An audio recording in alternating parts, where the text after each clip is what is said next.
To YouTube channel medical and nurses सब। तो आज है विश्व स्वास्थ्य दिवस, 7 अप्रैल है आज। हर साल है जो हर साल की तरह इस बार भी है जो वर्ल्ड हेल्थ डे है, हम 7 अप्रैल को ही मनाते हैं।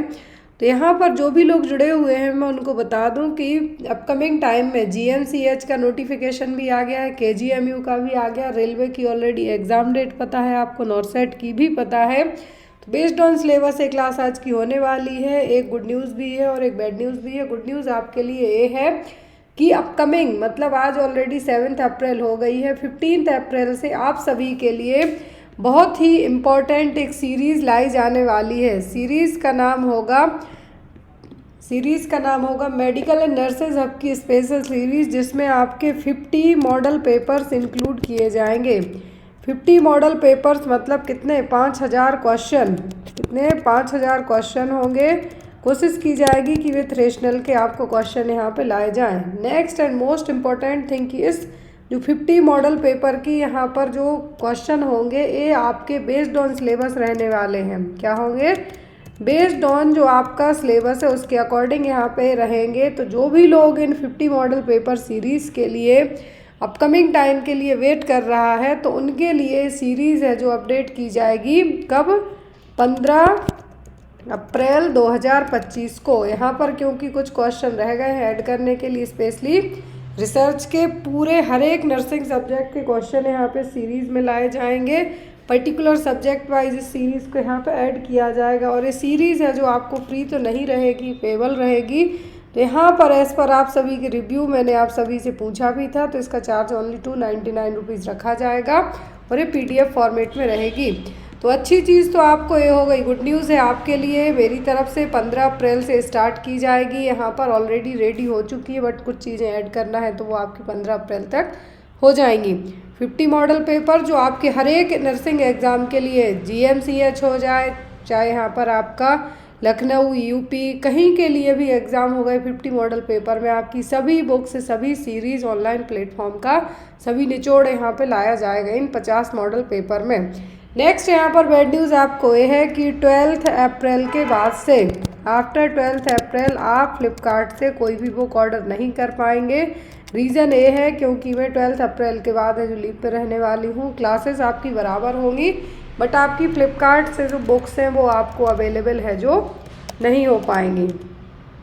आप इन बुक्स को चाहें तो ऑनलाइन मेरे व्हाट्सएप जो ऑफिशियल नंबर है इसके थ्रू ऑर्डर कर पाएंगे, बट 12 अप्रैल के बाद गारंटी नहीं है कि आपको बुक्स है जो फ्लिपकार्ट के थ्रू अवेलेबल हो पाएंगी, क्योंकि 12 अप्रैल के बाद मैं अपने नेटिव जा रही हूँ और वहाँ तक बुक्स को लेके जाना इजी नहीं होगा। इसलिए जो लोग व्हाट्सएप के थ्रू बुक्स ऑर्डर करेंगे तो उनको अवेलेबल हो जाएंगी, बट फ्लिपकार्ट के थ्रू आपको बुक अवेलेबल नहीं हो पाएंगी 12 अप्रैल के बाद।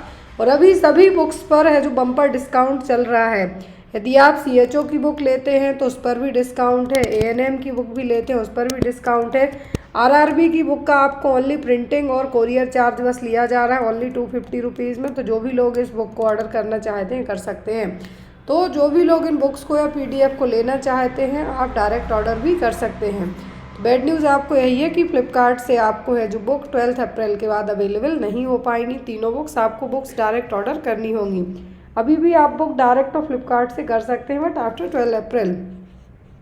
आज की क्लास का जो हमारा पहला the two surgical procedure in figure given below and choose the correct statement। यहाँ पर दो इमेज दिख रही हैं A और B में, तो यहाँ पर दोनों क्या है, सर्जिकल प्रोसीजर हैं। इनमें से आपको बताना है कि एक सही स्टेटमेंट कौन सा होगा। पहले ऑप्शन में है A is more difficult procedure than B। दूसरे ऑप्शन में है the reversibility of A is good but that of B is very poor. Next option है A will make the male important and B will make the female infertile. और D में है both है and B can be called sterilisation procedure. यहाँ पर ये देखिए ए वाले प्रोसीजर में क्या दिखाया जा रहा है, वेसेक्टॉमी परफॉर्म करते हुए दिखाई जा रही है, वास्ट डिफरेंसेस को कट करके टाई अप किया जा रहा है। दूसरे B वाले जो इमेजेस में क्या दिखाया जा रहा है, फैलोपियन ट्यूब को कट करके टाई अप किया जा रहा है। तो यहाँ पर क्या दिखाई जा रही है, ट्यूबेक्टॉमी। एक में है ट्यूबेक्टॉमी, दूसरे में वेसेक्टॉमी। तो यहाँ पर ए क्या है, ए है वेसेक्टॉमी, मेल स्टरलाइजेशन प्रोसीजर है, और B में फीमेल स्टरलाइजेशन प्रोसीजर और ट्यूबेक्टॉमी परफॉर्म करके बताई जा रही है।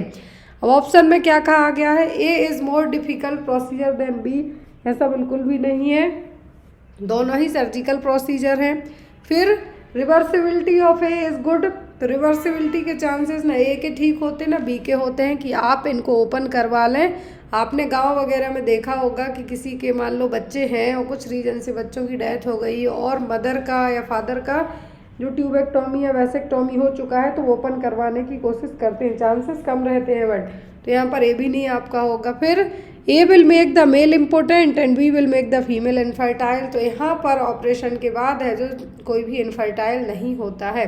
हाँ, ये बात अलग है कि जो कंसीव करने की, क्योंकि यहाँ पर टाइप करके कट कर दिया गया तो ब्लॉक कर दिया गया एक तरीके से, तो यहाँ पर इम्पोर्टेंट और इनफर्टाइल तो नहीं होंगे। और ऐसा भी नहीं होगा कि यहाँ पर आपके जो सेक्सुअल एक्टिविटी है इन सब पे इस चीज़ों का है जो अंतर पड़ेगा, तो यहाँ पर ए भी नहीं होगा। आपका सही आंसर क्या होगा, ए एंड बी है जो दोनों को स्टरलाइजेशन प्रोसीजर कहा जाता है, क्योंकि यहाँ पर एक क्वेश्चन में यही कहा गया है कि सही स्टेटमेंट इनमें से कौन सा है, तो वो आपका यही होगा कि दोनों क्या स्टरलाइजेशन प्रोसीजर हैं, पहला है वैसेक्टोमी और दूसरा है ट्यूबेक्टोमी।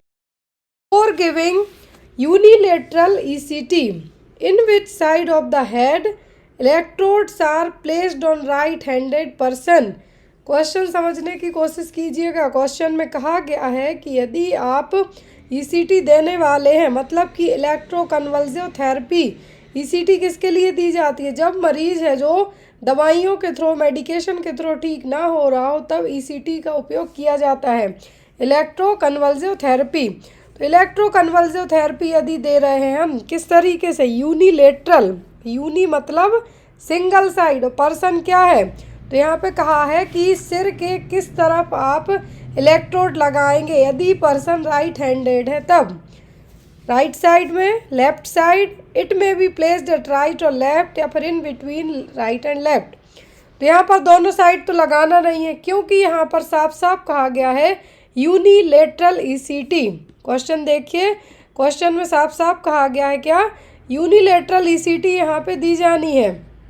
जब भी मरीज को यूनिलेटरल ईसीटी दी जा रही है तो यहाँ पर किस तरफ है जो आप इलेक्ट्रोड लगाएंगे, वो पर्सन क्या है, राइट हैंडेड है।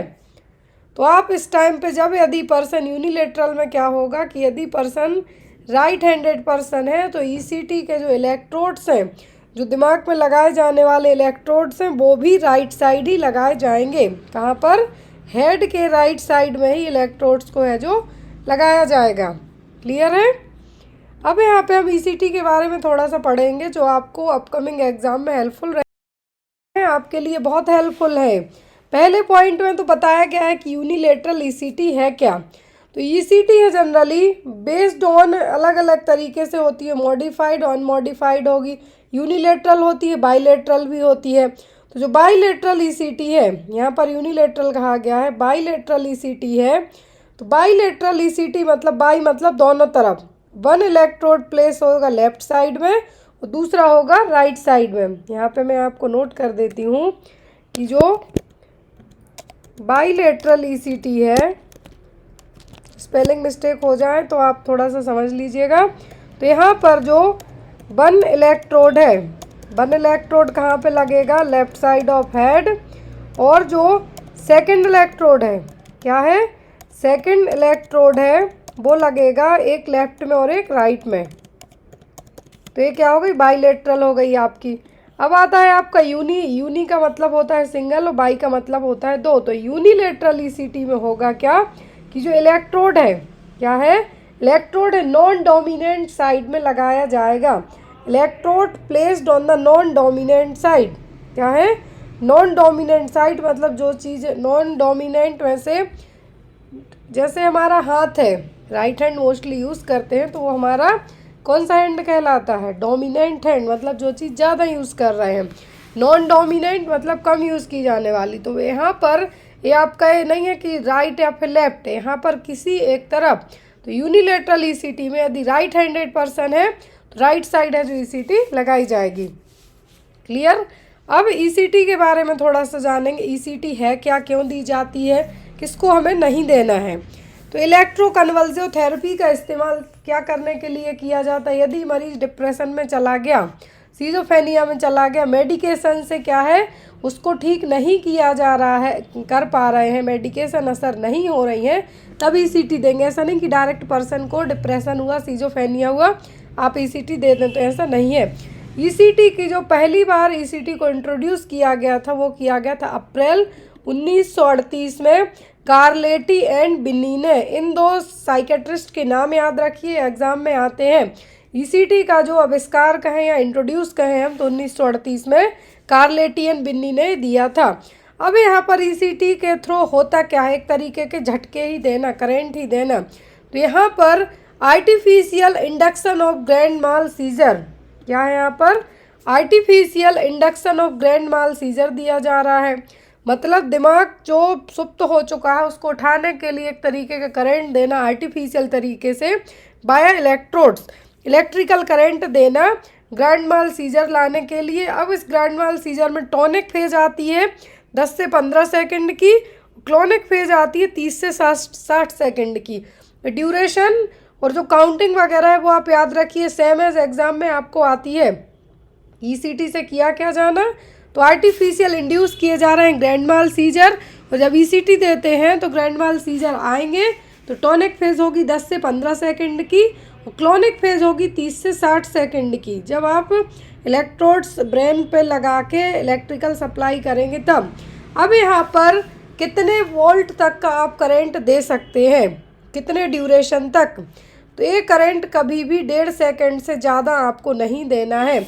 आपको एग्ज़ाम में 1.5 सेकंड आएगा, 1.5 मिनट आएगा, 2 मिनट 2 सेकंड आएंगे, तो ये ड्यूरेशन हमेशा 0.33 0.32 1.5 सेकंड तक ही रखना है।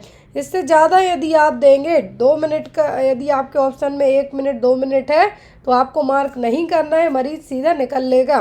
1.5-2 सेकंड तक ही देना है, इससे ज़्यादा नहीं देना है। और जो बोल्ट रहेगा वो होगा 70 से 120 बोल्ट, 70 to 120 बोल्ट है जो यहाँ पे यूज़ किया जाएगा। अल्टरनेटिंग करेंट्स की टोटल 50 साइकिल्स होंगी। अभी डिपेंड करता है, टोटल 50 साइकिल्स बताएं, डिपेंड करता है मरीज सिजोफ्रेनिया वाला है, डिप्रेशन वाला है, किस कैटेगरी का पेशेंट है। बट जो बोल्ट और ड्यूरेशन है सेम रहेगा, बट जो साइकिल्स हैं ये यहाँ पे इंटरप्ट हो सकती हैं। टाइप ऑफ ईसीटी, तो एक होता है मॉडिफाइड, दूसरा होता है नॉन मॉडिफाइड। तो पहले हमें देखें ईसीटी के टाइप देखते हैं। तो ईसीटी है जनरली 2 तरीके की होती है, दो बेस्ड ऑन इलेक्ट्रोड प्लेस कर रहे हैं, वो क्या है बाइलेटरल यूनिलेटरल।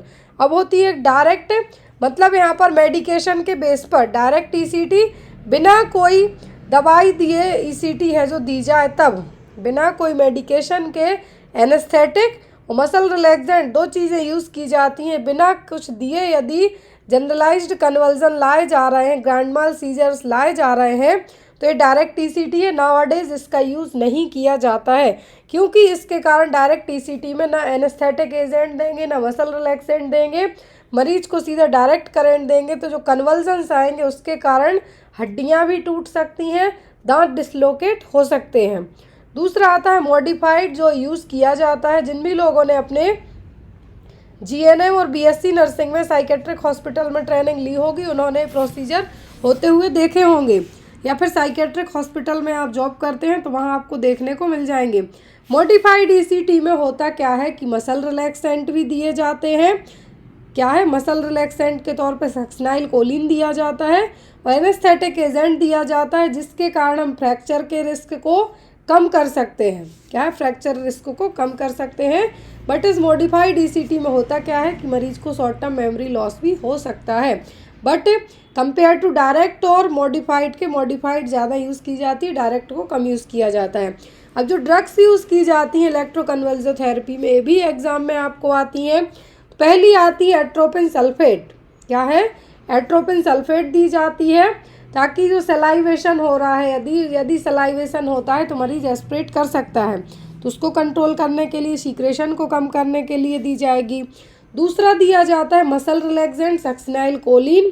तीसरा दिया जाता है आपका थायोपेंटेल, या फिर यहाँ पर मेथोक्सियल है जो यहाँ पे दिए जा सकते हैं।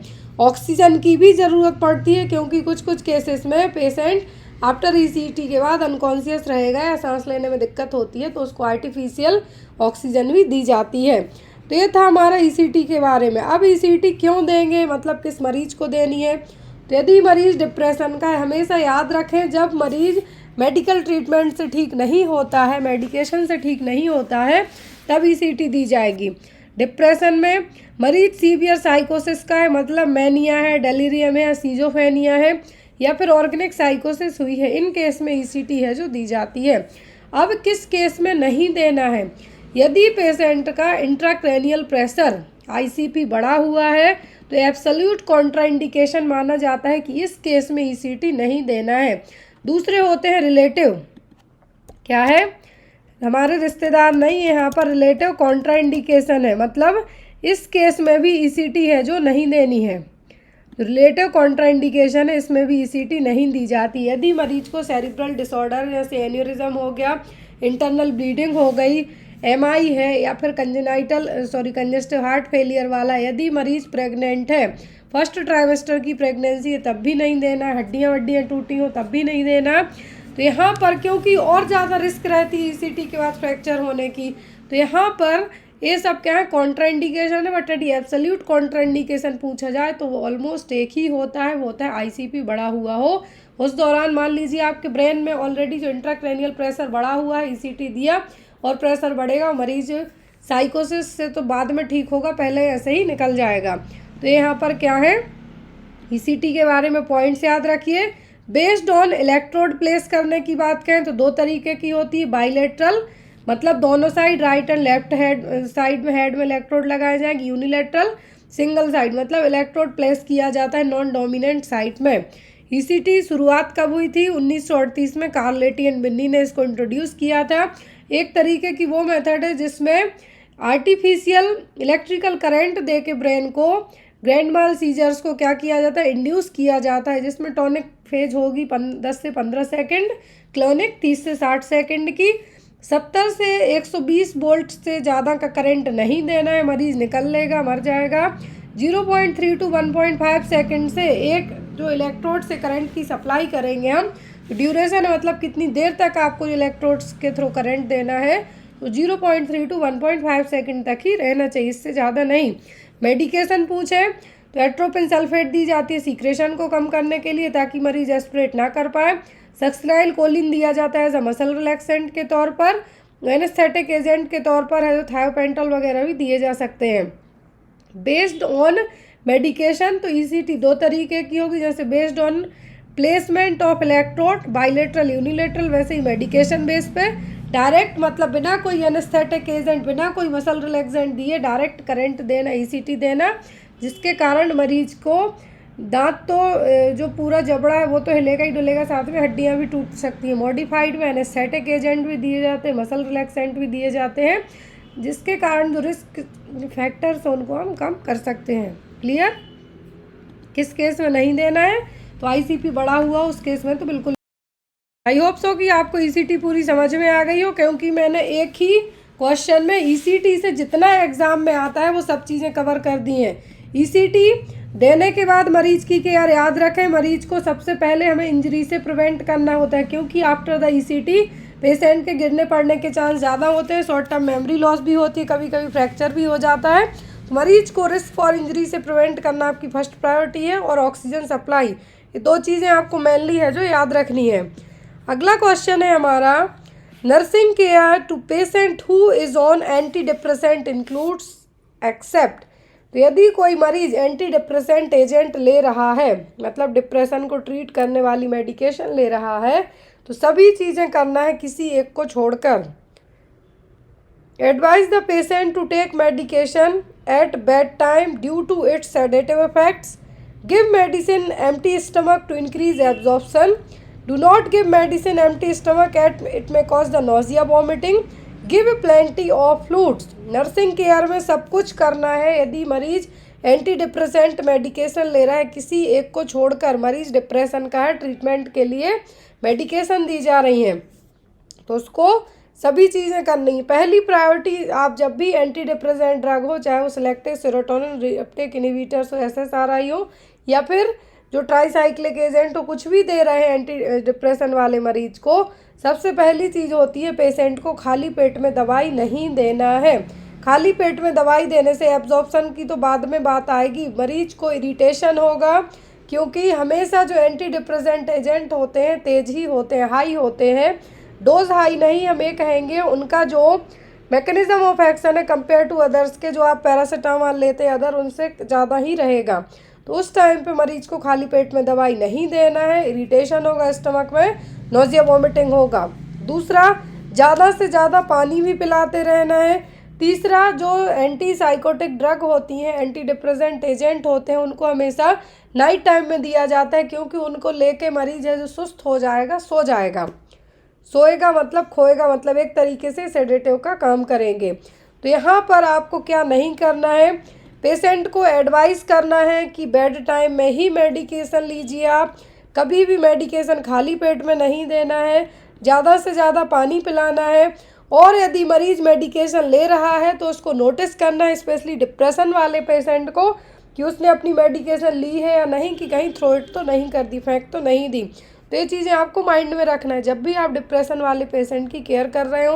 उसको इंजरी से भी बचाना है आपको, क्योंकि यदि उसने ये मेडिकेशन दिन में खा ली, मरीज़ ने मेडिकेशन दिन में ले ली, जो उसकी कंडीशन है सेडेटिव्स रहेगी, सेडेटिव्स का मतलब नींद टाइप में रहेगा, ड्राउजी रहेगा, कहीं गिर पड़ के उसको इंजरी भी हो सकती है।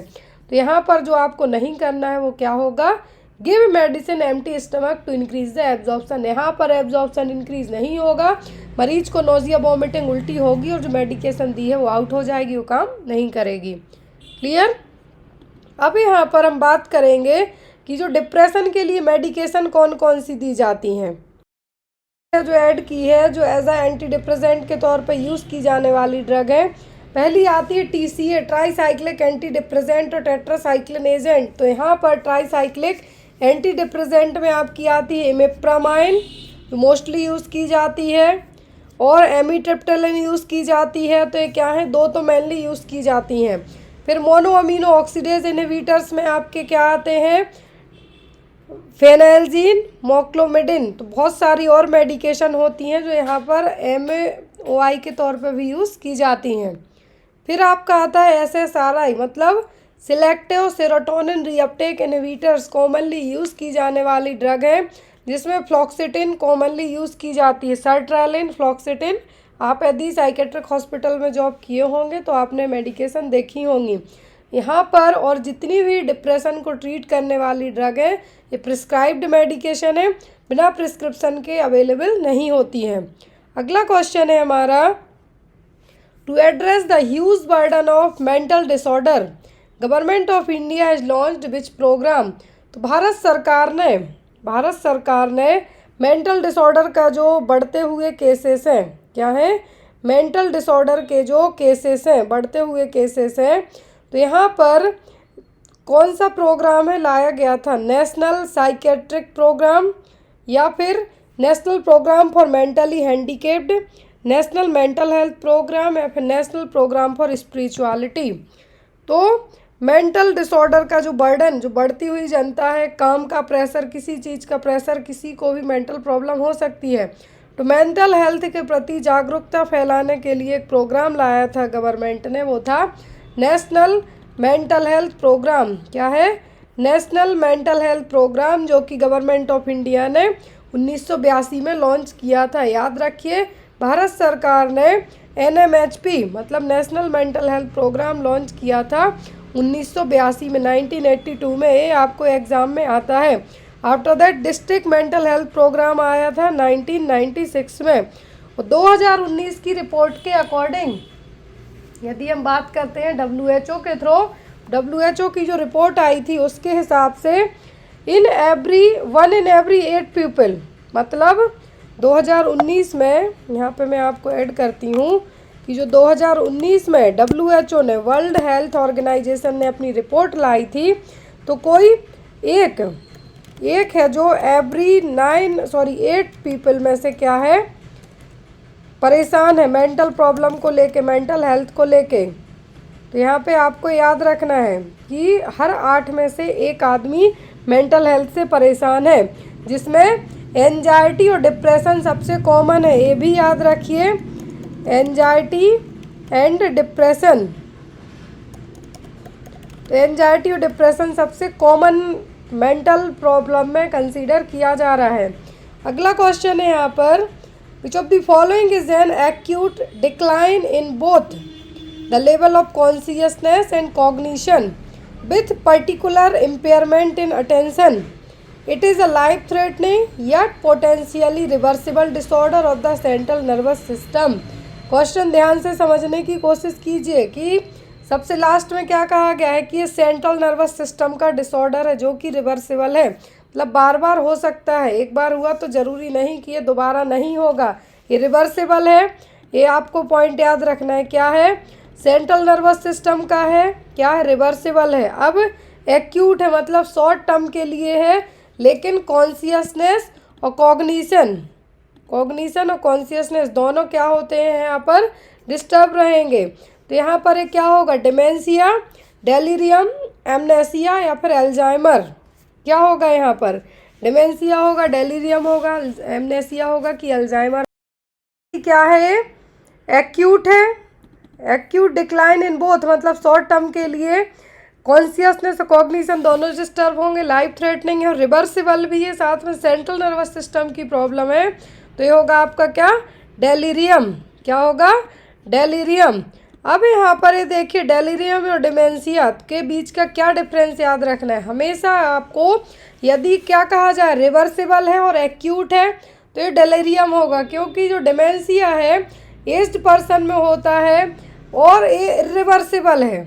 इरिवर्सिबल का मतलब एक बार हो गया तो हो गया। यहाँ पर कॉन्शियसनेस लेवल फ्लक्चुएट होगा डेलीरियम वाले पर्सन में, क्या है, फ्लक्चुएट होगा। परसेप्शन में आपको हेल्यूसिनेशन है जो कॉमनली देखने को मिलेगा और इल्यूजन, जबकि डिमेंशिया में हेल्यूसिनेशन नहीं होता है, ना के बराबर होगा, कॉमन नहीं है। स्पीच स्लो होगी, इनकोहेरेंट का मतलब है कि कुछ समझ में ही नहीं आएगा। डिसोरिएंट रहेंगे, मतलब जैसे लेट से किसी की सर्जरी वगैरह होती है तो कुछ सेकंड तक उनको क्या लगता है कि समझ में नहीं आता आफ्टर सर्जरी जब वो वेकअप होंगे। तो डेलीरियम शॉर्ट टर्म में है, रिवर्सिबल है, बट डिमेंशिया क्रॉनिक वे में लंबे टाइम तक होते होते होने वाली प्रॉब्लम है और एक इरिवर्सिबल प्रॉब्लम है। यदि समय पर डेलीरियम को ट्रीट कर दिया जाए तो इससे पेशेंट है जो ठीक हो सकता है, बट डिमेंशिया वाले में ठीक करने के चांसेस थोड़ा कम हो जाते हैं। Next one, in which of the following condition does a demented patient get drowsiness, confusion, ataxia or falls accidentally when external stimuli such as light and interpersonal orientation cues are diminished? तो यहाँ पर ये देखिए, dementia वाला patient है, साफ साफ कहा है क्या है, डिमेंटेड पेशेंट है। डिमेंटेड पेशेंट को ड्राउजीनेस हो रही है, कन्फ्यूज़न हो रहा है, अटैक्सिया हो रहा है और वो गिर भी गया है, एक्सीडेंटली धोखे से गिर भी गया है, यदि उसने कुछ लाइट या फिर कुछ इस तरीके से देख लिया इसके कारण वो डिस्टर्ब हो। वो क्या, एपिलेप्सी होगी, कैटास्फोरिक रिएक्शन होगा, सनडाउनर सिंड्रोम होगा या फिर लैक ऑफ जजमेंट होगा। क्या कहलाएगा, यदि डिमेंशिया वाला पर्सन सडनली क्या हो जाए, कन्फ्यूज्ड हो, गिर जाए, कुछ लाइट वगैरह देख के, या कुछ यहाँ पर लाइट है या फिर कुछ शाइनिंग आइटम भी हो सकते हैं, तो वो कहलाता है सनडाउनर सिंड्रोम। क्या है, ये कहलाता है सनडाउनर सिंड्रोम। इस केस में होता क्या है, देखिए यहाँ पे, सनडाउनर सिंड्रोम ऐसी कंफ्यूजिंग स्टेट होती है कि आफ्टरनून के बाद, जैसे इवनिंग आने वाली हो 5 बजने के टाइम पर सूर्य है जो थोड़ा कम हो जाता है, तो हम इसको क्या कहते हैं, सनसेट कहेंगे। तो उस टाइम पर, उस टाइम से लेकर रात होने तक यदि सडनली कुछ शाइनिंग आइटम हो या फिर कुछ मरीज के सामने लाइट वगैरह आ जाए तो कंफ्यूज हो, एंजाइटी हो, इग्नोर करे उस चीज़ के पास जाने से, तो वो क्या कहलाएगा, सनडाउनर सिंड्रोम। तो वही ये देखिए सभी पॉइंट्स इसमें कहे हैं क्वेश्चन में कि मरीज डिमेंशिया का है, उसको ड्राउजीनेस हो रही, कन्फ्यूज़न हो रहा, गिर भी गया है। क्यों, क्योंकि या तो लाइट आ गई है उसके पास, शाइनिंग या कुछ हो गया है तो उसके कारण वो गिर रहा है, तो वो क्या है यहाँ पर, सनडाउनर सिंड्रोम। क्या होगा, सनडाउनर सिंड्रोम। जैसे जैसे इवनिंग आने वाली हो उस टाइम से लेकर रात तक लेट आफ्टरनून से लेकर रात तक यदि किसी पर्सन को, डिमेंशिया वाले पर्सन को अचानक से कुछ लाइट वगैरह दिख जाए तो उस टाइम पर इतने हड़बड़ा जाएंगे कि वो गिर भी सकते हैं। Clear. Next one, in a person has thought impulses of image that cause marked anxiety resulting in repetitive behavior or mental acts that attempts to neutralize this anxiety। किसी किसी लोगों में एक तरीके के थॉट आएंगे। थॉट आने का मतलब कुछ ऐसे विचार आ रहे हैं मन में, उनके मन में ऐसी इमेजेस चल रही हैं जिसके कारण उनको एंजाइटी हो रही है, डर लग रहा, तो उस टाइम क्या करेंगे, बार बार उस चीज़ को करना भी स्टार्ट कर देंगे। थॉट्स आ रहा है मतलब ऑब्सेशन आ रहा है, लेकिन आप रिपीटेटिव वही काम कर रहे हैं अपनी एंजाइटी को कम करने के लिए, एंजाइटी को न्यूट्रलाइज करने के लिए। तो ये क्या कहलाएगा, ये कहलाता है आपका ऑब्सेशन, कंपल्सिव एक्ट होगा, ओसीडी होगा कि एंजाइटी होगी, क्योंकि यहाँ पे थॉट भी आ रहे हैं तो ये तो आपका क्या हो गया, ऑब्सेशन हो गया। क्लियर। लेकिन आप बार बार वो काम भी करने लगे हैं तो वो आपका कंपल्सिव हो गया। तो यहाँ पर क्या होगा, ओसीडी। ओसीडी वाले पेशेंट को जैसे लगेगा हाथ उसके गंदे हैं तो वो उसके मन में यार हाथ गंदे हैं, मतलब वो उसके थॉट्स हैं, ऑब्सेशन है, बार बार जाके वो हैंड वॉश करेगा डिटॉल से तो वो उसके क्या हो गए, कंपल्सिव हो गए, जिस चीज़ के कारण उसके माइंड में क्या लग रहा कि चलो ठीक है, लेकिन जब वही चीज़ वो बार बार रिपीट करेगा तो वो कहलाता है ऑब्सेसिव कंपल्सिव डिसऑर्डर। अगला क्वेश्चन है यहाँ पर, कॉन्शियस और unconscious feeling of nerves that are signalled by an overly strong emotional reaction to a patient are collectively known as. तो यहाँ पर कॉन्शियस या फिर अनकॉन्शियस फीलिंग है किसी नर्स की कि मरीज के लिए स्ट्रॉन्ग इमोशन आ रहे हैं नर्स के लिए कि मरीज को क्या प्रॉब्लम हो सकती है, इस तरीके से वो पॉजिटिव भी हो सकते हैं, नेगेटिव भी हो सकते हैं। तो क्या ट्रांसफेरेंस है, काउंटर ट्रांसफरेंस या फिर बाउंड्री वायलेशन क्या कहलाएगा। यदि किसी नर्स को लगता है कि पेशेंट को कुछ प्रॉब्लम हुई है, उसको स्ट्रॉन्ग कॉन्शियस भी है और अनकॉन्शियस माइंड में जो फीलिंग्स आ रही हैं एक नर्स को अपने पेशेंट को लेके, अब वो चीज़ें अच्छे वे में भी हो सकती हैं और नेगेटिव वे में भी हो सकती हैं, आइदर पॉजिटिव और नेगेटिव। तो ये क्या कहलाएगा, ये कहलाता है काउंटर ट्रांसफरेंस। हमेशा 2 पॉइंट याद रखें, जब पेशेंट को नर्स से, यहाँ पर देखिए, पेशेंट को फील हो कि नर्स उसको प्रॉब्लम कर सकती है या नर्स से उसको प्रॉब्लम हो रही है, तो पेशेंट टू नर्स के लिए जब कुछ इस तरीके की कॉन्शियस अनकॉन्शियस फीलिंग आए तो वो कहलाता है क्या, ट्रांसफेरेंस। याद रखिए यहाँ पर नर्स टू पेशेंट की बात की जा रही है, क्या है, नर्स टू पेशेंट के बारे में बात की जा रही है। तो नर्स टू पेशेंट है तो काउंटर ट्रांसफेरेंस, और पेशेंट टू नर्स है तो ट्रांसफेरेंस, दोनों टर्म याद रखना है। तो यहाँ पर ये देखिए, ट्रांसफेरेंस का मतलब होगा कॉन्शियस और अनकॉन्शियस रिस्पॉन्स, जो इफेक्टिव नेगेटिव भी हो सकता है और पॉजिटिव भी हो सकता है, किसमें, of the patient to the therapist, मतलब पेशेंट से नर्स या मरीज, सॉरी पेशेंट से नर्स हो सकती, डॉक्टर हो सकती, थेरेपिस्ट हो सकते हैं, मतलब पेशेंट टू केयर गिवर हो जाए वो होगा। काउंटर ट्रांसफेरेंस में केयर गिवर टू पेशेंट हो गया या फिर थेरेपिस्ट टू पेशेंट नर्स। आपको टर्म समझ में आ गया हो, यदि आपको कॉन्शियस और अनकॉन्शियस दोनों चीज़ें आती हैं, रिस्पॉन्ड आप करते हैं अपने पेशेंट को लेके, तो वो आपका क्या है, काउंटर ट्रांसफेरेंस है, मतलब पेशेंट से, सॉरी थेरापिस्ट से patient, as a nurse to patient. लेकिन आपके पेशेंट को आपके बारे में, आपका पेशेंट आपको रिस्पॉन्ड करता है आपको लेके, तो वो क्या होगा यहाँ पर, transference. Next one is in defence mechanism, shift of emotion from one person or object to another, usually neutral or less dangerous person or object is called. तो यहाँ पर एक ऐसी डिफेंस मैकेनिज्म है जिसमें आपके जो इमोशन है एक पर्सन से दूसरे पर या किसी ऑब्जेक्ट पर आप क्या करते हैं, ट्रांसफ़र करते हैं, तो क्या आइसोलेशन, डिसलोकेशन, डिस्प्लेसमेंट या फिर डिनाइल, जो चीज़ न्यूट्रलाइज भी हो सकती है और कम डेंजर भी होगी, तो क्या होगा, तो जो पर्सन या फिर ऑब्जेक्ट है जिसके ऊपर आपने उस चीज़ को, इमोशन को शिफ्ट करने की कोशिश की, तो वो क्या कहलाएगा, डिस्प्लेसमेंट, मतलब दूसरी जगह आपने उस चीज़ को ट्रांसफ़र कर दिया एक तरीके से, तो क्या को डिस्प्लेसमेंट। यहाँ पर आपको जो लिस्ट दी गई है, आप चाहे तो इसका स्क्रीनशॉट ले सकते हैं as you wish. Defence mechanism exam में आपको आती है रिप्रेशन। रिप्रेशन का मतलब एक तरीके से किसी को डरा धमकाना, क्या, डराना धमकाना। प्रोजेक्शन मतलब आपके मन में जो कॉन्फ्लिक्टेड थॉट्स हैं या फीलिंग है किसी और लोगों को लेके वो हो गई। डिनाई मतलब आप रिफ्यूज़ कर रहे हैं, क्या है, रिफ्यूज़ कर रहे हैं। रिग्रेशन मतलब आपको बाद में उस चीज़ का पछतावा होना कि आपने ये काम क्यों नहीं किया, ये काम क्यों नहीं किया। अब आपका आता है डिस्प्लेसमेंट, मतलब आप अपनी चीज़ें किसी दूसरे के ऊपर वो कर रहे हैं, तो वो क्या होगा, डिस्प्लेसमेंट।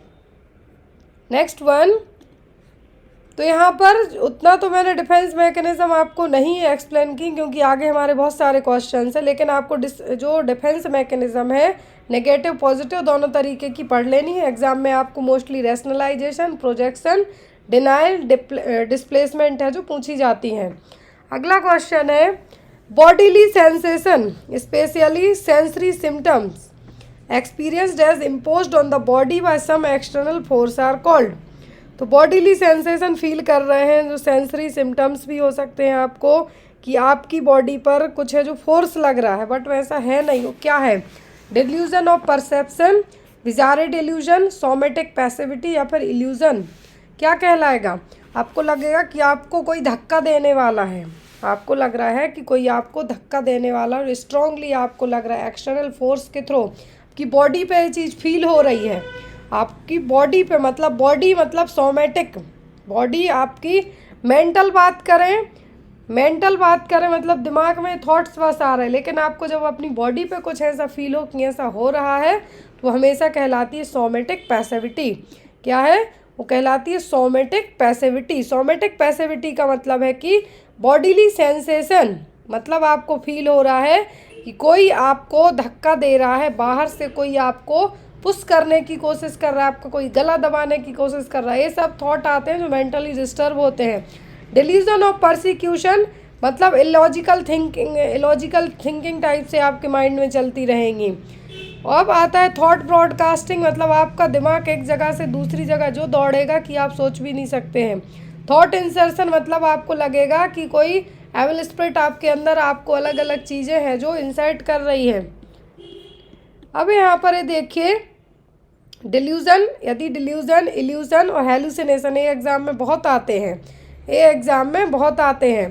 तो ग्रैंडियोस मतलब कि ग्रैंडियोस का मतलब होगा कि इरेशनल आइडिया, अपने आप को लेके कि नहीं मैं तो प्रधानमंत्री हूँ, क्या हूँ, मैं प्रधानमंत्री हूँ, इस तरीके के आइडियाज़ आपके माइंड में आना है। देखिए यहाँ पर दिए हैं डेल्यूजन ऑफ ग्रैंडियोसिटी मतलब false fixed believe that he is a powerful person and more important person. और ये डिल्यूजन ऑफ ग्रैंडियोसिटी के थॉट्स आते हैं मैनिया वालों में, किसमें, मैनिया वाले होते हैं, वो अपने आप को कहीं का प्राइम मिनिस्टर या कहीं का भगवान भी मान लेते हैं। परसिक्यूशन मतलब पेशेंट को बिलीव होता है कि उसको कोई हार्म पहुंचाने वाला हो, क्या है, कोई हार्म पहुंचाने वाला हो। और पैरानॉइड सीजोफेनिया वाले में देखने को मिले, ये पॉइंट आपको याद रखना है। डिल्यूजन ऑफ ग्रैंडियोसिटी पूछे कॉमनली देखने को मिलता मैनिया वालों में। यदि डिल्यूजन ऑफ परसिक्यूशन मतलब कोई हार्म पहुंचाने वाला है आपको, इस तरीके के थॉट्स आना माइंड में, वो पैरानॉइड सीजोफेनिया मतलब जो शकीले टाइप के वो उनके लिए। डिल्यूजन ऑफ प्रेफरेंस में किसी को लगेगा कि लेट्स से मैं और आप बात कर रहे हैं, बट जो आपका सामने थर्ड पर्सन है उसको लगेगा कि ये मेरे ही बारे में बात कर रहे हैं, वो होगा delusion of preference. Delusion of control patient को बिलीव हो जाएगा कि उसको कोई भगवान या कोई एविल स्पिरिट या भूत प्रेत उसको कंट्रोल करने की कोशिश कर रहे हैं। डिल्यूजन ऑफ गिल्ट मतलब अंदर से एक तरीके से गिल्ट फील होना कि नहीं ये सब मेरे कारण हुआ है, तो वो होता है जनरली डिप्रेशन वाले में।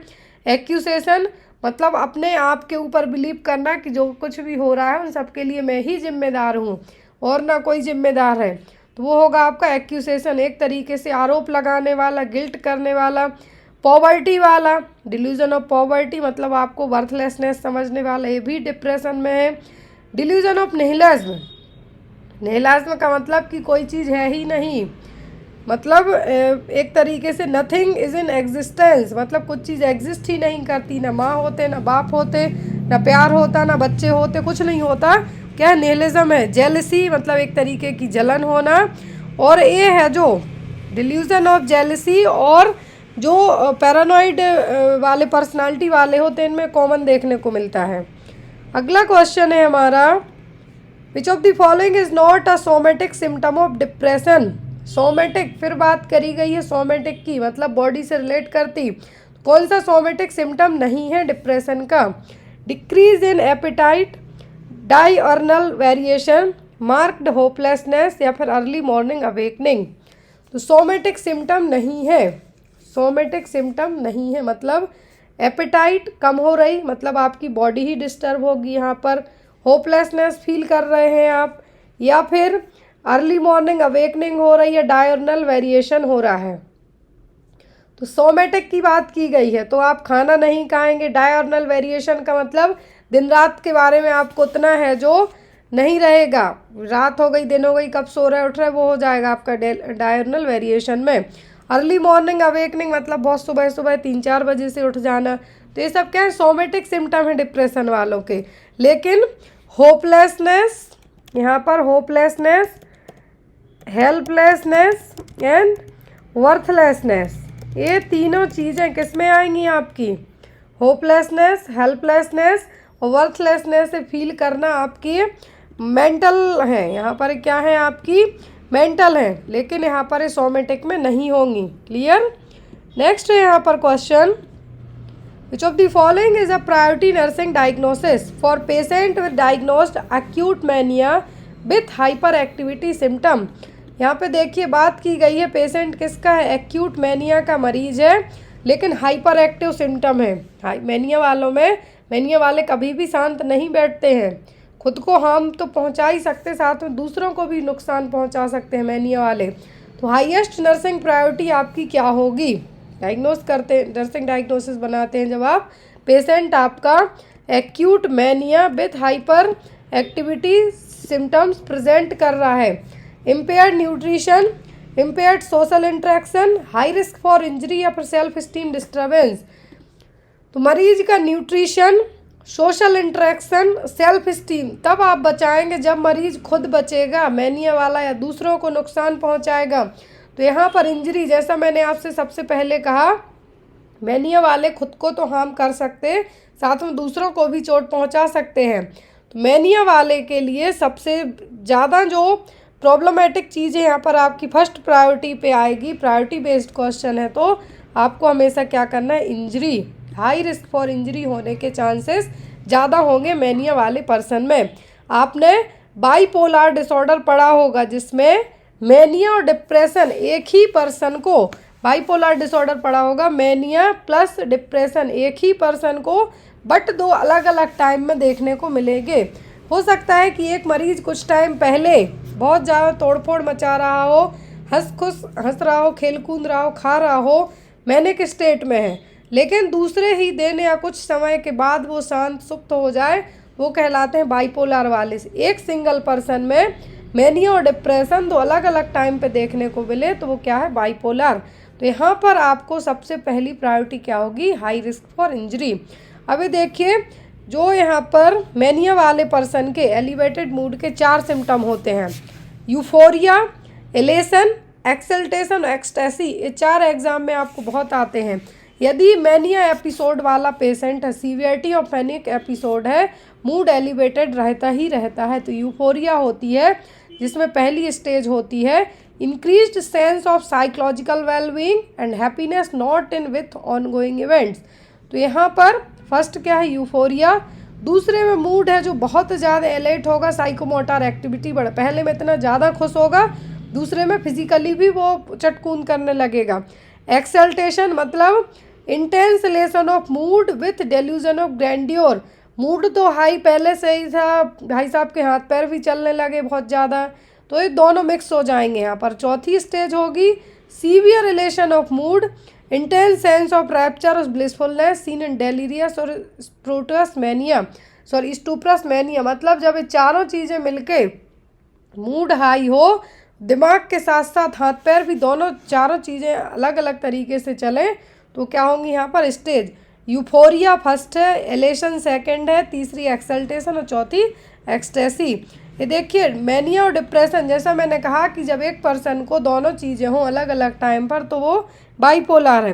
डिप्रेशन वाले आसपास, मैंने शुरुआत में ही बताया कि हर 8 में से 1 आदमी को मेंटल हेल्थ की समस्या होती है, जिसमें से एंजाइटी और डिप्रेशन सबसे कॉमन है। तो यदि डिप्रेशन वाला पेशेंट है, क्या है, यदि डिप्रेशन वाला मरीज है तो दुखी होगा, किसी भी चीज़ में इंटरेस्ट नहीं होगा, खाएगा पिएगा नहीं, सोएगा नहीं, हमेशा गिल्ट से भरा होगा और सुसाइडल आइडिया आते रहेंगे। डिप्रेशन वाले पेशेंट को यदि बचाना है हमें, तो सुसाइडल थॉट्स उसके मन में आते हैं, तो उस चीज़ से प्रिवेंट करना है। मैनिया वाला हमेशा हाई मूड में रहेगा, सेल्फ स्टीम है जो हाई ही रहेगी, और सोएगा तो है ही नहीं, डिस्ट्रैक्ट रहेगा, फिजिकल मेंटल दोनों एक्टिविटी बढ़ी हुई रहेंगी। और यहाँ पर उसकी स्पीच की बात करें हम, तो उसके मन में ऐसी ऐसी चीज़ें आएंगी, वो प्रेजेंट भी करेगा, उस चीज़ को मन में अंदर दबा के नहीं रखेगा। डिप्रेशन वाले करते हैं।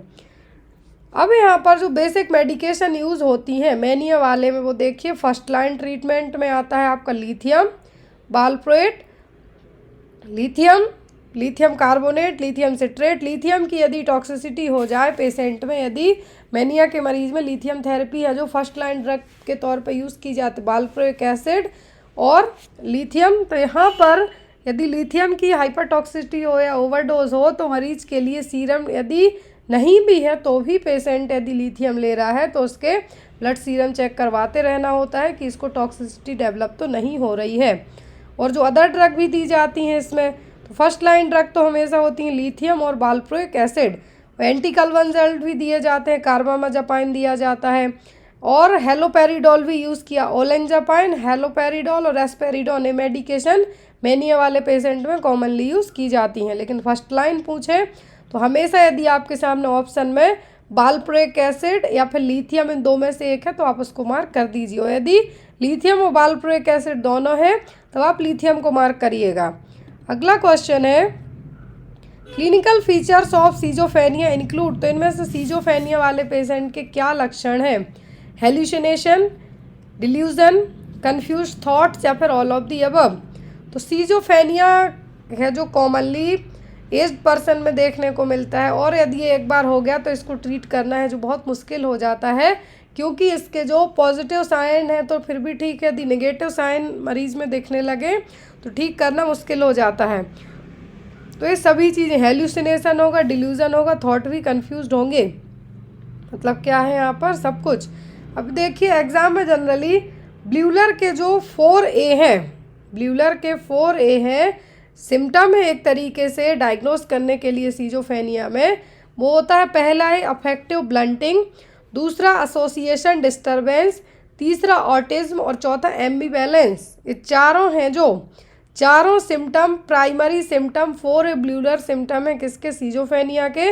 अदर में आपका हेल्यूसिनेशन होगा, डेल्यूशन होगा, साथ में है जो सेकेंड और अदर चीज़ें भी देखने को मिलेंगी, बट प्राइमरी में 4 चीज़ें होंगी, affective blunting, association disturbance, autism और एम्बिवैलेंस। हम टाइप ऑफ सीजोफेनिया की बात करें, अलग अलग टाइप के सीजोफेनिया होते हैं, तो मेनली जो कितने होते हैं 5 टाइप के। पैरानॉइड सीजोफेनिया मतलब कि शकीले टाइप का पर्सन को हमेशा लगेगा, delusion and audacity, hallucination but relatively normal intellectual functioning and expression of affect. तो यहाँ पर पैरानॉइड सीजोफेनिया में होगा क्या कि मरीज को हमेशा शक रहेगा कि उसके खाने में किसी ने जहर मिला के दे दिया, उसकी मेडिकेशन में किसी ने पॉइजन ऐड कर दिया, वो मुझे हार्म पहुँचाना चाहता है। तो ये क्या है? पैरानॉइड। डिसऑर्गेनाइज्ड में क्या रहेगा? मरीज की स्पीच और बिहेवियर दोनों चीज़ें क्या रहेंगी? डिस्टर्ब रहेंगी, समझना मुश्किल होगा। कैटाटोनिक में बॉडी के मूवमेंट्स, जब टॉनिक जुड़ जाए मतलब मूवमेंट की बात की जा रही है, कैटाटोनिक में बॉडी ले जो मूवमेंट है वो डिस्टर्ब होंगे। अनडिफरेंशिएट में मतलब जो पैरानॉइड है, डिसऑर्गेनाइज्ड है, कैटाटोनिक है या हाइब्रिफ्रेनिक है, कौन सा सीजोफेनिया है वो समझ में नहीं आएगा। रेसिडुअल कुछ पास्ट हिस्ट्री के थ्रू है, जो आप यदि सीजोफेनिया के प्रीवियस एपिसोड्स आए हैं, सिम्टम आए उसके बेस पे कंफर्म करते हैं तो वो हो गया। हैब्रिफ्रेनिक भी होता है। पैरानॉइड सबसे प्रॉब्लमेटिक होता है क्योंकि इस तरीके के पेशेंट को ठीक करना बहुत। Which of the following is not a preferred priority nursing intervention for patient during a panic attack? तो आई होप सो कि आपको सीजोफेनिया के बारे में समझ में आ गया हो। फिर यहाँ पर आपका कि कौन सा priority as a nursing priority नहीं होगी जो पैनिक अटैक वाले पेशेंट के लिए ज़रूरी है। पैनिक अटैक आया है किसी मरीज को, क्या नहीं करना है आपको? टॉक टू पेशेंट इन अ काम and reassuring voice, provide a safe and private place for the patient, teach the patient about cognitive restructuring techniques, या फिर स्टे विद पेशेंट इन अ काम and non threatening way. Let's say किसी को panic attack आ जाए, बहुत सारे लोगों को कभी कभी कुछ ऐसे लाइफ में कुछ ऐसे मोड आते हैं, ऐसा टाइम आता है कि मरीज़ है जो पैनिक हो जाता है। तो उस टाइम पे आपको क्या नहीं करना है? पहली चीज़, डांटना धमकाना तो बिल्कुल भी नहीं, उससे प्यार से बात कीजिए, उसको शांत करने की कोशिश कीजिए। दूसरी चीज़, यदि उसकी सेफ्टी पे बात आती है तो उस चीज़ को आप प्रायोरिटी रखेंगे, उसको कामली बिना डराए धमकाए इस चीज़ को, ज़्यादा आपको कुछ नहीं समझाना है। मरीज की कोई सर्जरी वगैरह होनी, उसको पैनिक अटैक आ रहा, आप उस सर्जरी के बारे में बोलेंगे, बेचारा और डर के भाग लेगा, तो वो काम आपको नहीं करना है। तो यहाँ पर आपका वही है, teach the patient about cognitive restructuring technique. ये तो आप बाद में, पहले मरीज को शांत तो कर लीजिए। तो यहाँ पर पैनिक अटैक यदि किसी को आता है तो उसको शांति से समझाना है बिठा के, कि जो सेफ्टी है उस पर भी फोकस करना है कि कहीं से वो गिर पड़ ना जाए या उसको कुछ चोट ना लग जाए, और डराना धमकाना नहीं है, शांति से उसको चीज़ें समझानी है। बट जो नहीं करना है आपको, क्या होगा, teach the patient about cognitive restructuring technique. The fourth dimension of health according to WHO, world health organisation के अकॉर्डिंग चौथे नंबर का हेल्थ डायमेंशन कौन सा है? ऑप्शन दिए गए हैं यहाँ पर। आपको हेल्थ डिटर्मिनेंट और डायमेंशन में से एक क्वेश्चन आता ही आता है, चाहे ANM का पेपर दें आप, या NHM, या फिर CHO, कोई सा भी एग्ज़ाम दें। तो फोर्थ डायमेंशन कौन सा है? Physical, mental dimension, social dimension, या फिर स्पिरिचुअल डायमेंशन? चौथे नंबर का डायमेंशन कौन सा है? तो जो फोर्थ डायमेंशन है वो है यहाँ पर आपका स्पिरिचुअल डायमेंशन। कौन सा? Spiritual dimension. टोटल 5 डायमेंशन होते हैं, first physical, mental, emotional, spiritual and last one is the social. तो यहाँ पर जो हेल्थ डायमेंशन है, ये डायमेंशन एक से दूसरे को अफेक्ट करते हैं। हेल्थ की डेफिनेशन क्या है WHO के according? Health as a state of physical, mental and social wellbeing in which any disease and infirmity are absent. तो यहाँ पर क्या WHO के अकॉर्डिंग हेल्थ की डेफिनेशन है। तो इसमें जो 5 डायमेंशन है, जिसमें से चौथे नंबर का पूछा गया है तो वह स्पिरिचुअल डायमेंशन, और 5वां पूछते तो वो था social dimension. First physical, mental, emotional, spiritual and last is the social dimension. एक डायमेंशन दूसरे डायमेंशन को डायरेक्टली है जो क्या करेगा, अफेक्ट करने का काम भी करेगा। Next is a couple with one child has been trying without success for several years to have another child. The following terms would describe the situation. एक कपल है, एक चाइल्ड उनका ऑलरेडी है, लेकिन वो कई सालों से कोशिश कर रहे हैं कि उनको दूसरा बच्चा भी हो जाए, लेकिन क्या हो रहे हैं, अनेबल हो रहे हैं, नहीं हो पा रहा है। तो ये क्या है? प्राइमरी इनफर्टिलिटी, सेकेंडरी इनफर्टिलिटी, स्टरलिटी, या फिर इरिवर्सिबल इनफर्टिलिटी। तो यहाँ पर क्या है कि एक बच्चा हो गया है तो, लेकिन अब दूसरे के लिए ट्राई कर रहा है तो हो नहीं रहा है। तो स्टरलिटी तो है नहीं क्योंकि एक ऑलरेडी हो गया है, और ना ही ये प्राइमरी होगा क्योंकि एक बच्चा ऑलरेडी है, दूसरे के लिए कोशिश कर रहे हैं, तो ये कहलाएगी सेकेंडरी इनफर्टिलिटी। प्राइमरी का मतलब होता है कि एक भी बच्चा कंसीव ना हो पाता, लेकिन यहाँ पर एक बच्चा ऑलरेडी कंसीव हो गया है, दूसरा बच्चा चाहिए है, 1 साल से बिना किसी कॉन्ट्रासेप्टिव के क्या कर रहे हैं, प्रेगनेंसी कंसीव करने की कोशिश कर रहे हैं, लेकिन नहीं हो पा रहा है, तो क्या है, वो सेकेंडरी इनफर्टिलिटी। स्टरलिटी का मतलब ये कि inability to achieve a pregnancy, कई सालों तक कोशिश करने के बाद एक भी बच्चा ना होना, तो क्या है, वो कहलाएगा स्टरलिटी। लेकिन एक बार बच्चा हो गया है, या फिर इनफर्टिलिटी का मतलब ये भी हो सकता है कंसीव कर जाए लेकिन बच्चा ना हो पाए, वुमेन प्रेग्नेंट हो जाए लेकिन बेबी को, जो लाइव बेबी उसको बॉर्न ना कर पाए। तो यहाँ पर आपका आंसर क्या होगा, इट्स अ सेकेंडरी इनफर्टिलिटी, क्योंकि 1 चाइल्ड ऑलरेडी है, दूसरे के लिए कोशिश की जा रही है, तो ये क्या कहलाएगा, ये कहलाएगा secondary infertility. Next is red cross society was founded by, red cross society है जो कब इसकी स्थापना हुई थी? हेनरी फोर्ड के द्वारा, हेनरी डोनाल्ड, हेनरी ब्राउनी या फिर नन ऑफ द अबव? ये क्वेश्चन आता है रेड क्रॉस सोसाइटी। तो रेड क्रॉस सोसाइटी को कई बार नोबेल प्राइज़ भी मिल चुका है, 3 से 4 बार लगातार जो प्राइज़ मिला है वो रेड क्रॉस सोसाइटी को ही मिला है। तो इसकी स्थापना की थी किसने? हेनरी डोनाल्ड ने 1920 में। किसने? हेनरी डोनाल्ड ने 1920 में इसकी स्थापना की थी, red cross society. Next is which is the last phase of home visiting in family health services? तो फैमिली हेल्थ सर्विसेज में लास्ट फेज कौन सी है? Activity phase, pre visit phase, terminal phase या फिर पोस्ट विजिट फेज? यहाँ पे कहा है होम विजिट किया आपने किसी भी फैमिली के यहाँ पर, तो फैमिली हेल्थ सर्विसेज के अकॉर्डिंग लास्ट फेज क्या होगी? लास्ट फेज होगी पोस्ट एक्टिविटी फेज। कौन सी? पोस्ट विजिट फेज और पोस्ट एक्टिविटी फेज भी कह सकते हैं। तो यहाँ पर पोस्ट विजिट फेज कहलाएगी। कौन सी? Last phase. पहली होती है इनिशिएशन फेज, दूसरी होती है फिर प्री विजिट फेज, तीसरी होती है एक्टिविटीज़ ड्यूरिंग द फेज, क्या आपने एक्टिविटी की। चौथे नंबर पर होता है टर्मिनेशन फेज और पाँचवें पे आता है पोस्ट विजिट एक्टिविटी। मतलब आफ्टर आप सब कुछ करा है दोबारा से एक बार और चेक करने जा रहे हैं तो वो कहलाएगी पोस्ट विजिट फेज। अर्ली और इनिशियल फेज पूछें तो वो कहलाती इनिशिएशन फेज, फिर प्री विजिट, फिर एक्टिविटी, फिर टर्मिनेट करना है, फिर यहाँ पर पोस्ट विजिट फेज। तो लास्ट फेज यहाँ पे पूछी है होम विजिट की इन फैमिली में, तो वो क्या होगी? वो होगी post visit phase. Terminal phase 4th number पे आएगी। क्लियर है? Next is how much litre of water disinfected with a single 0.5 mg chlorine tablet? यदि आपके पास 0.5 mg की क्लोरीन की गोली है तो कितना पानी डिसइंफेक्ट होगा? 10 लीटर, 15 लीटर, 20 लीटर या फिर 25 लीटर?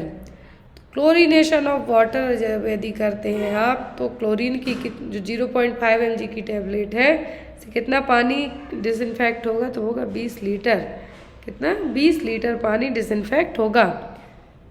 तो प्रोसेस है, प्रोसेस क्या कहलाएगी? Chlorination of water. और क्लोरीनेशन ऑफ वाटर को चेक करने के लिए जो टेस्ट होगा वो कहलाता है ऑर्थोट्यूलिडीन टेस्ट। क्या है? ऑर्थोट्यूलिडीन टेस्ट किया जाएगा क्लोरीनेशन ऑफ वाटर में क्लोरीन की मात्रा कितनी है उसके लिए। और जो प्रोसेस है यहाँ पर क्लोरीन की टैबलेट मिक्स कर रहे हैं पानी में वो कहलाएगी chlorination of water. Next is measures taken to stop the progress of disease is called which kind of prevention? तो मेजर्स लिए जा रहे हैं मतलब जो भी स्टेप कदम उठाए जा रहे हैं कि डिसीज़ की प्रोग्रेस को क्या करना है? स्टॉप करना है। डिसीज़ हो गई, पता चल गया, उसकी प्रोग्रेस को क्या करना है? मैनेज करना है। तो यहाँ पर कौन सा प्रिवेंशन होगा? प्राइमरी, सेकेंडरी, टर्सरी या फिर none of the above? Primary में डिसीज़ को आप क्या करते होने के पहले की फेज़ है जिसमें इम्यूनाइजेशन, हेल्थ एजुकेशन के थ्रू क्या कर सकते हो? होने से बचा ही सकते हैं। सेकेंडरी में हो गई है डिसीज़, डायग्नोस हो गई लेकिन कॉम्प्लिकेशन को रोकना है तो होगा सेकेंडरी। टर्सरी में क्या होगा? ट्रीटमेंट हो गया, ट्रीटमेंट हो गया, जो भी इंजरी है या फिर जो भी डिसीज़ है वो सब ठीक हो गई लेकिन दोबारा से वापस से फंक्शनिंग में लाना क्या कहलाएगा? टर्सरी। प्रिवेंशन और कॉम्प्लिकेशन को प्रिवेंट करना। तो यहाँ पर कहा है कि डिसीज़ की प्रोग्रेस को स्टॉप करना, मतलब पता चल गया कि डिसीज़ हुई है तो ये प्राइमरी नहीं है, ये कहलाएगा secondary level of prevention. Good attachment sign of breast feeding are all except, तो सभी गुड अटैचमेंट साइन है ब्रेस्ट फीडिंग के किसी एक को छोड़कर 4 कार्डिनल साइन कंसीडर किए जाते हैं गुड अटैचमेंट साइन के कि बच्चा जो बेबी है प्रॉपर तरीके से ब्रेस्ट फीडिंग कर रहा है या नहीं।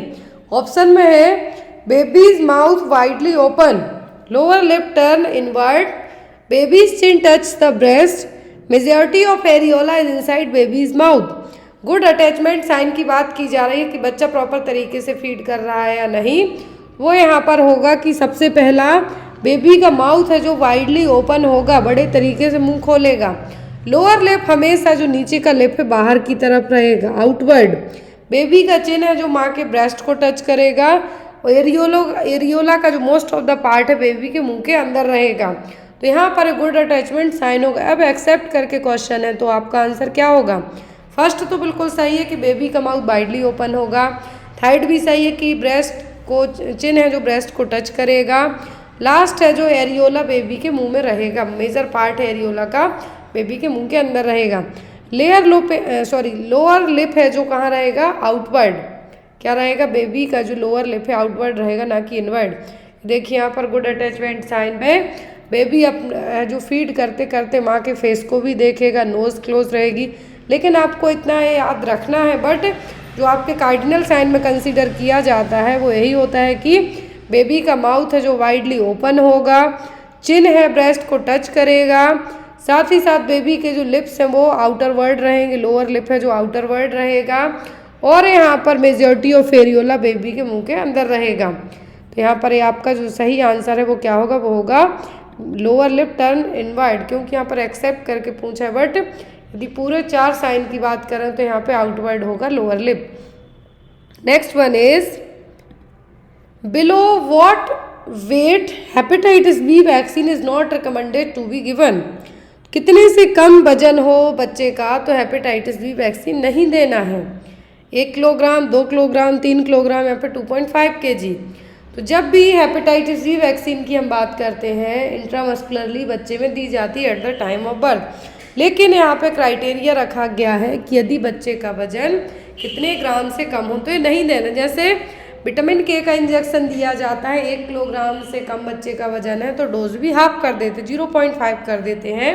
यदि बच्चा नॉर्मल टर्म है, नॉर्मल बर्थ वेट है 2.5 kg तो पूरा देंगे, आप 1 देंगे। ऐसे ही यहाँ पर हेपेटाइटिस बी वैक्सीन में है, लेकिन यहाँ पर यदि बच्चे का वजन 2 kg से कम है तब आपको उसके लिए हेपेटाइटिस बी का वैक्सीन नहीं देना है। You have to wait and watch कि जब तक बच्चा है जो 2 किलोग्राम वजन कंप्लीट करके ना हो जाए तब तक आपको हेपेटाइटिस बी वैक्सीन नहीं देना है। हेपेटाइटिस बी वैक्सीन है जो, और जो हेपेटाइटिस बी वायरस है ये माँ से बच्चे में जा सकता है वर्टिकल ट्रांसमिशन के थ्रू, ट्रांसफ्यूजन के थ्रू जा सकता है, सेक्सुअल रूट के थ्रू भी जा सकता है, सेक्सुअल एक्टिविटी के द्वारा भी जा सकता है। हेपेटाइटिस बी है जो most of the needle prick injury से भी होने के चांसेस रहते हैं।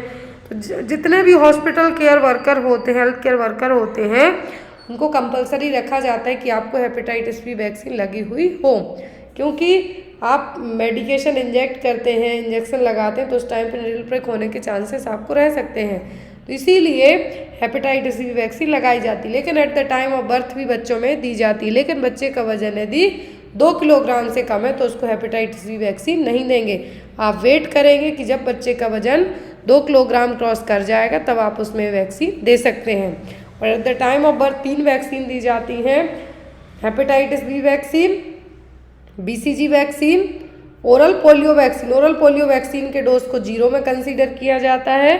एंड हेपेटाइटिस बी वैक्सीन यदि वजन 2 किलोग्राम से कम है तो आपको नहीं देना, जब 2 kg हो जाएगा तब आप दे सकते हैं। Next one is cord prolapse is defined as. तो कॉर्ड प्रोलैप्स का मतलब क्या है? Size of cord is short, cord having multiple infection condition, cord is located outside the vulva, cord is lying inside the vagina. Prolapse का मतलब है कि क्या है? बाहर की तरफ निकलना। अब यहाँ पर वो ऑप्शन कौन सा होगा जो कॉर्ड को बताएगा कि वो बाहर की तरफ जा रही है? तो वो होगा यहाँ पर आपका कौन सा ऑप्शन? कॉर्ड की साइज कभी भी छोटी तो नहीं होगी। मल्टीपल इन्फेक्शन कंडीशन यहाँ पर प्रोलैप्स होने के बाद होंगी, पहले नहीं होंगी। तो यहाँ पर जो आपका आंसर होगा वो क्या होगा? Cord is located outside the vulva, vulva के बाहर की तरफ रहेगी। अब यहाँ पर ओवर्ट कॉर्ड प्रोलैप्स टाइप है, अब एक क्लिनिकल टाइप है कॉर्ड प्रोलैप्स के, पता चलेगा कि कॉर्ड वल्वा के बाहर की तरफ आ गई है, मतलब क्या है? प्रोलैप्स हो गई है। तो यहाँ पर इनसाइड द वेजाइना और outside the vulva following rupture of the membrane, जो कि कॉमन टाइप है। मतलब कॉर्ड क्या है? इनसाइड द वेजाइना के अंदर रहेगी लेकिन वल्वा के बाहर आ जाएगी, जो कि मेम्ब्रेन रप्चर होने के कारण होगा, और सबसे कॉमनली यही होगी। और कॉर्ड फ्यूनिक प्रेजेंटेशन, कॉर्ड फ्यूनिक प्रेजेंटेशन का मतलब है कि प्रेजेंटिंग पार्ट से ही पहले बाहर आ जाए। इंटैक्ट रहे बैग ऑफ मेम्ब्रेन, जो एमनियोटिक फ्लूइड वाला जो बैग है वो क्या रहेगा? इंटैक्ट रहेगी मेम्ब्रेन, लेकिन अम्बिलाइकल कॉर्ड वेजाइनल एग्जामिनेशन में पाल्पेट हो जाएगी कि बेबी नहीं है बाहर, पहले कॉर्ड बाहर आ गई है। Occult cord prolapse side of the presenting part it not felt by the finger. Internal examination करेंगे तभी फील नहीं होगी, लेकिन ये जब मेम्ब्रेन रप्चर होगी उस टाइम पे जरूर फील होगी। सबसे कॉमनली जो प्रोलैप्स होती है वो होती है overt cord prolapse. Next one is during intrauterine life neural tube is closed completely. तो जो इंट्रायूट्राइन लाइफ होती है उसमें न्यूरल ट्यूब कितने दिनों में क्लोज हो जाती है? On very first day, on 5th day, on 11th day, by 4th to 5th day. तो सबसे पहले बच्चे में बनती है न्यूरल ट्यूब। क्या बनती है? Neural tube. कंसीव करने के बाद है जो सबसे पहला क्या बनता है? Neural tube. और एक क्लोज होने का ड्यूरेशन क्या है? इसका आंसर आप लोग कमेंट बॉक्स में देना, क्योंकि ये क्वेश्चन हम कई बार पढ़ चुके हैं। माँ को फॉलिक एसिड भी दिया जाता है ताकि न्यूरल ट्यूब है जो प्रॉपर बने, और जो होने वाला अपकमिंग बेबी है उसको न्यूरल ट्यूब डिफेक्ट से भी प्रिवेंट किया जा सके। तो फॉलिक एसिड की बहुत ज़्यादा ज़रूरत होती है क्योंकि इस टाइम पे न्यूरल ट्यूब का डेवलपमेंट होता है। तो इसीलिए जो न्यूरल ट्यूब है कितने वीक में क्लोज होगी, अब आप इसका आंसर कमेंट बॉक्स में देंगे। आई होप आपको आज का सेशन अच्छा लगा हो। कोई भी डाउट रह जाता है तो आप बेझिझक होके पूछ सकते हैं। Thank you for watching us. Bye bye, take care.